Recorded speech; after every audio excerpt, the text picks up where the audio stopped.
A Brief History of Roman Empire. Written by Stephen Kershaw.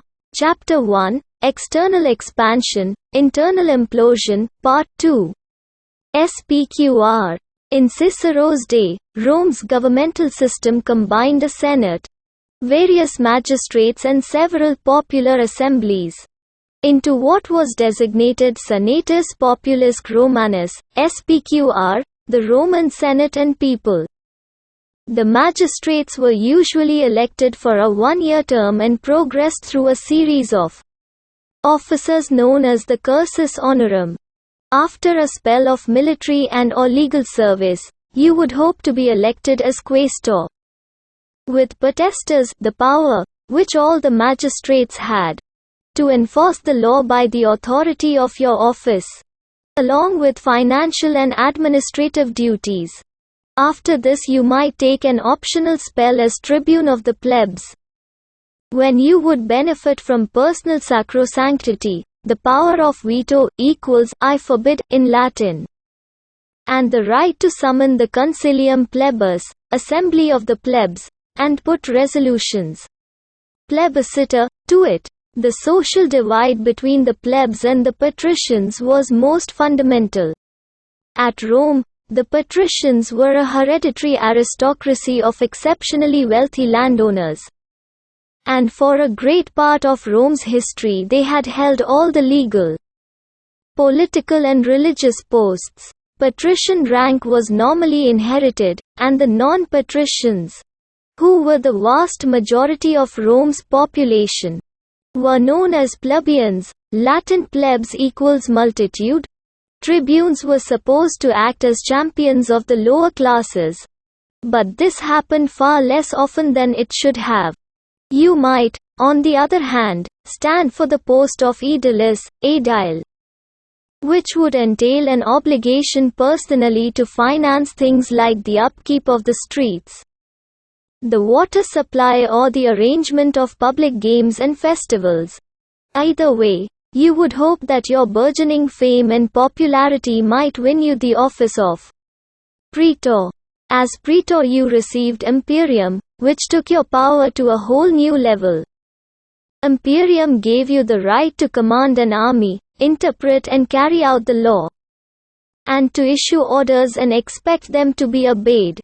You would be attended by 6 lictors, who carried the fasces, a bundle of rods, to which an axe was added whenever they left the city precincts, symbolizing the right to inflict corporal and capital punishment that imperium conferred. Although magistrates were not allowed to execute Roman citizens without trial, as propraetor, pro in Latin equals on behalf of, you would then take up a provincial governorship with imperium for 1 year. The provinces were Rome's dependent territories. Provincia equals a sphere of duty assigned to a magistrate. And now you could start to recoup the money you had spent on your election campaigns. A provincial governorship could be very lucrative even if you were honest. If you weren't, you could make an absolute fortune. The ultimate achievement was to secure one of the 2 consulships. Your imperium was limited by your colleagues' right of veto, but you now held 12 fasces, and would become commander-in-chief of the army, preside over the senate, organize the community religion, conduct the main elections and implement the senate's decisions, before moving on to a better provincial governorship as proconsul. There were 3 popular assemblies at Rome at this time. The Kershaw centurita, arranged into 193 centuries, constituencies, in which the richer ones dominated, that could pass leges, laws, sing lex, and elect magistrates with imperium. The Kershaw tributa, which was based on Rome's 35 tribes and acted as a lawmaking body and elected magistrates known as curule aediles and quaestors, and the concilium plebis, comprising only plebeians, which could pass plebiscita binding on the whole community, and elected tribunes of the plebs and plebeian aediles. Technically and traditionally speaking, the Senate, scenes equals old men, was an advisory body composed of ex-magistrates who did unpaid public service as legal advisors, judges, diplomats, military officers and priests. Its membership generally ranged between 300 and 600 men, who had to possess a minimum property qualification of 1 million sestertii in the time of Augustus, an enormous amount, given that in around 50 BCE a rank-and-file soldier was paid 900 sestertii a year. Two censors had the power to remove anyone guilty of misconduct. Members of the senatorial order, Latin ordo equals class, rank, wore a broad purple stripe, litus clavus, on their togas and occupied prominent seats on major religious and public occasions. As Cicero put it, a senator has many privileges. Rank, position, magnificence at home, reputation and influence abroad, the embroidered robe, the chair of state, the badges of rank, the lictors' rods, armies, commands, provinces. The Roman belief in tradition was so incredibly strong that over the centuries the Senate's advice had acquired the force of law. Fundamentally, the senators felt that their wealth and status justified their right to control Rome. They were ambitious and individualistic, had a strong sense of their own self-worth, dignitas, and for a very long time their control over domestic and foreign policy had seldom been questioned. Rome might have called herself a republic, but in fact she was ruled by a closely circumscribed group of families. Furthermore, within the Senate itself there was an exclusive inner clique called the nobiles. Nobles, who were either ex-consuls or men who could boast a consul among their ancestors. The elitist nature of the system is shown by the fact that over a period of 300 years only 15 non-nobles had held the office of consul. New men, like Cicero, tended to be equestrian, Latin equites equals horsemen, knights. The key qualification for admission to the order was possession of 400,000 sestertii, distinguished by a narrow purple stripe on their togas. The equites were not a middle class. Rome did not really have one in the modern sense. What distinguished them from the senators was participation in politics. What distinguished them from the plebs was an absolutely enormous financial gulf that made upward social mobility extremely difficult. The standard of living of the majority of Rome's population was far lower than that of the modern British, European or American working classes. And the notion of poverty at Rome needs to be used with care. Even the poor still had to have a reasonably secure means of support, be this a trade, craft or some kind of connection with a prosperous family. If by the poor we mean the destitute, there were hardly any. If you were destitute, you died. Within the Senate there were also two factions, the optimates and the populares. According to Cicero, those who wanted everything they did and said to be pleasing to the masses were considered populares, but those who conducted themselves so as to win for their policies the approval of all the best citizens were considered optimates. All are optimates who are neither malevolent, nor shameless in behavior, nor insane, nor embarrassed by family problems. Actually, the optimates were a powerful, determined, cohesive, ruthless and more or less permanent group who made up the majority in the Senate and defended the established traditions because it was in their interests. The populares felt that they could achieve quicker results by whipping up popular feeling and sidestepping the Senate in order to gain personal advancement. They were not instinctive democrats. And although some populares had genuine concerns about social justice, Many were merely demagogues. Political idealism was rare at Rome. The consulship of M. Tullius Cicero and C. Antonius Hybrida, 63 BCE. Against all the odds, Cicero was elected consul for 63 BCE alongside C. Antonius Hybrida, beating a colorful, disaffected aristocrat called a Sergius Catilina, Catiline 14 in the process. Contemporary sources, Cicero included, describe Catiline as a perverted, destructive, extravagant, over-ambitious traitor. Although they do acknowledge his mental and physical energy, toughness and ability to win friends and influence people. With a shady political past and a string of unsuccessful election campaigns behind him, Catiline had found himself badly in debt, and when his wealthy backer M. Licinius Crassus withdrew his support, he opted to stand again for the consulship of 62 BCE on a platform of cancellation of debts. This was attractive to a wide range of people. The indebtedness of the poor was a big issue. But many wealthy property owners would also have benefited from Catiline's program. However, Catiline was not elected, so he turned to violence.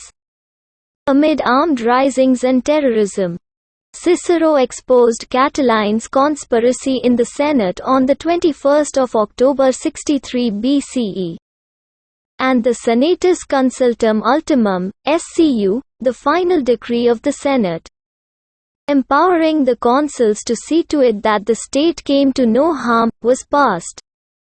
Yet Catiline stayed in Rome, plotting Cicero's murder and trying to face him down. Cicero responded by making his first Catilinarian speech in the Senate on 8 November, which forced Catiline to quit Rome and join his henchman Manlius in Etruria. Their co-conspirator Lentulus remained in the capital, though, and on 9 November Cicero's magnificent Second Catilinarian was delivered to the people. The key moment came at the end of the month, when the conspirators tried to get some Gallic envoys to join them. But the Gauls chose instead to pass the details on to Cicero. With incontrovertible written proof of the conspiracy, he had the conspirators at Rome arrested, and on 3 December he made the Third Catilinarian to the people. 2 days later the Senate discussed the conspirators' fate, with Cicero making his Fourth Catilinarian in favor of the death penalty.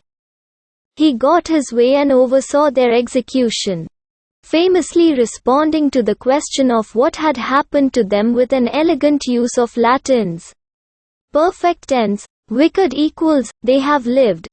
Catiline himself was run to ground, defeated and killed early in 62 BCE. Cicero was proclaimed father of the fatherland. Yet he had become vulnerable to accusations of having executed Roman citizens without trial. Cicero was extremely pleased with himself. To many people's irritation, he referred endlessly in his speeches to how he had restored the Republic. However, he too became entangled in Rome's factional infighting, and the Republic was ultimately restored. The inverted commas are significant, by a man who was probably born in a house on the northeast slopes of the Palatine Hill in Rome just before sunrise on 23 September in the year of his consulship, Gaius Octavius, who legend had it was the son of Apollo, and who would ultimately become Rome's first emperor.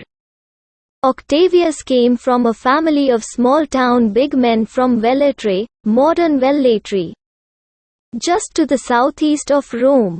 The historian Suetonius tells us that an Octavian street runs through the busiest part of the city, and an altar is shown there consecrated by one Octavius, a local commander. Closing square bracket.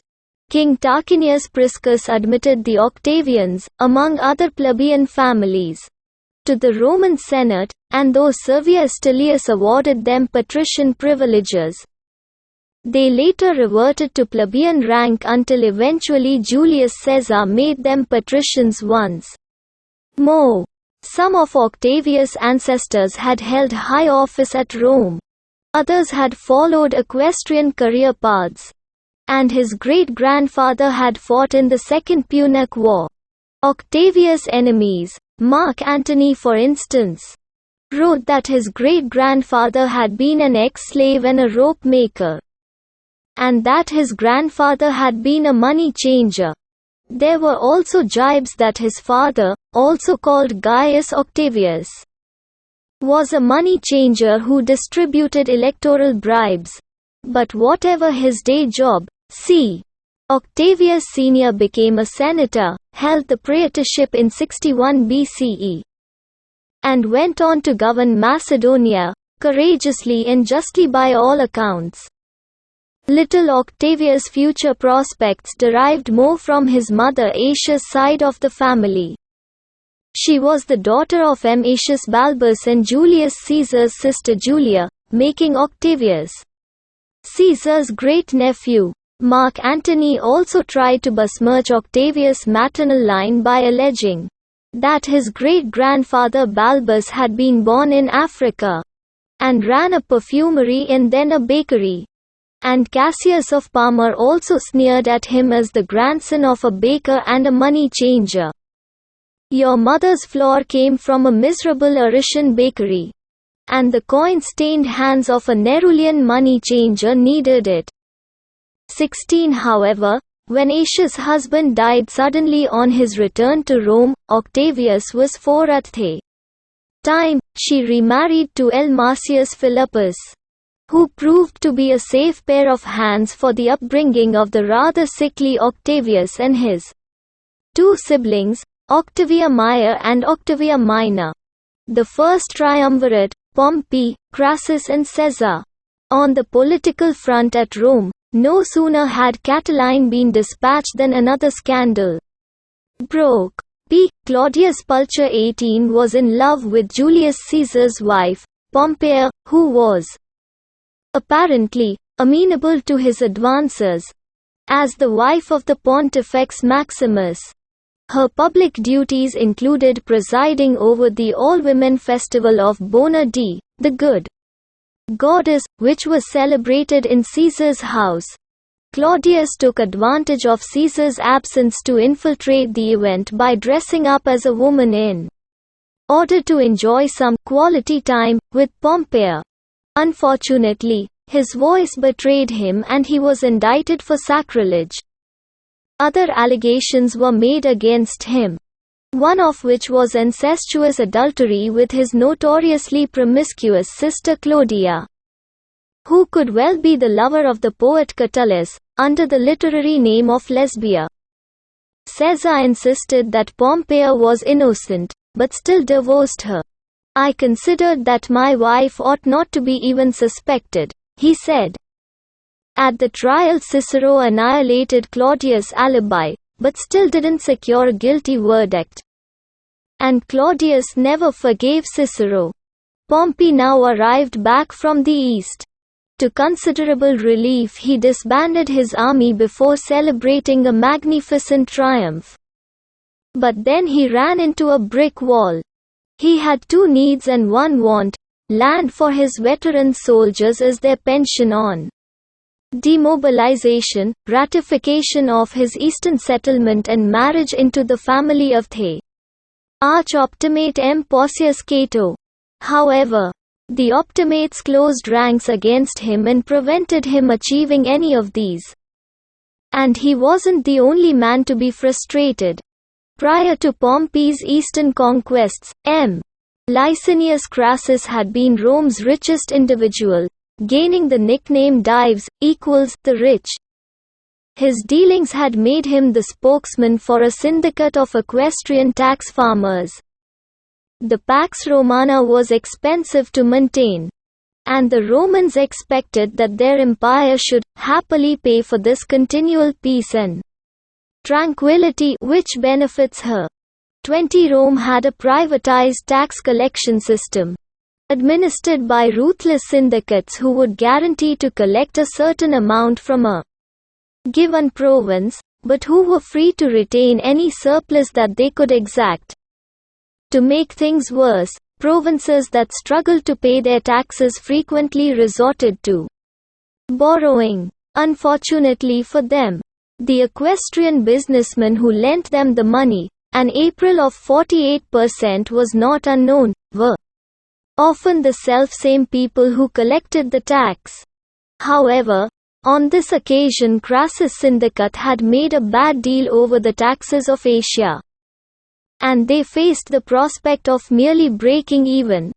They wanted to renegotiate, but the Optimates would have none of it. The third man to fall foul of the Optimates was Julius Caesar. He wanted both to celebrate a triumph for his recent campaigns in the Iberian Peninsula and to stand for the consulship of 59 BCE. The rules on this were clear. You had to wait outside the city boundaries of Rome for a triumph, but appear in the city in person to submit your candidacy for election. Caesar wanted to do both by standing for election in absentia, but the Optimates, who had never liked him, blocked his attempt. He completely wrong-footed them by giving up the triumph and arriving in Rome. Whereupon they decreed that, should he be elected, his provincia would be the third-rate post of commissioner for the forests and cattle drifts of Italy. This was blatantly insulting. It would not be acceptable to any proconsul, let alone Julius Caesar. Pompey, Crassus and Caesar were by no means good friends, but they knew that their combined political leverage could secure their individual short-term ambitions. So they formed an amictia, an informal political deal, which later became known as the First Triumvirate. They could now dominate Roman politics. The triumvirate secured Caesar's election as consul for 59 BCE. However, his colleague was Calpurnius Bibulus, an Optimate who not only vetoed Caesar's bill for Pompey's veterans, but also, in a cynical piece of manipulation of religion for political ends, declared a sacred period, and went home to take the auspices for the rest of the year. This meant that no legislation could now legally be passed, although Caesar pressed on regardless, securing the land for Pompey's veterans, distributing 20,000 allotments of public land in Italy to the urban poor, and gaining 20,000 guaranteed votes for himself in the process, ratifying Pompey's eastern settlement, securing Crassus' tax renegotiation, and arranging for the patrician Claudius to be adopted into a plebeian gens so that he could stand as tribune of the plebs and attack Cicero. Caesar took Cisalpine Gaul and Illyricum as his provincia for 5 years, along with 3 legions, and when the governor of Transalpine Gaul died at a convenient, though not suspicious, juncture, he added this and 1 more legion to his area of control and embarked on the conquest of Gaul. To cement the amictia, Pompey married Caesar's beautiful and virtuous daughter Julia.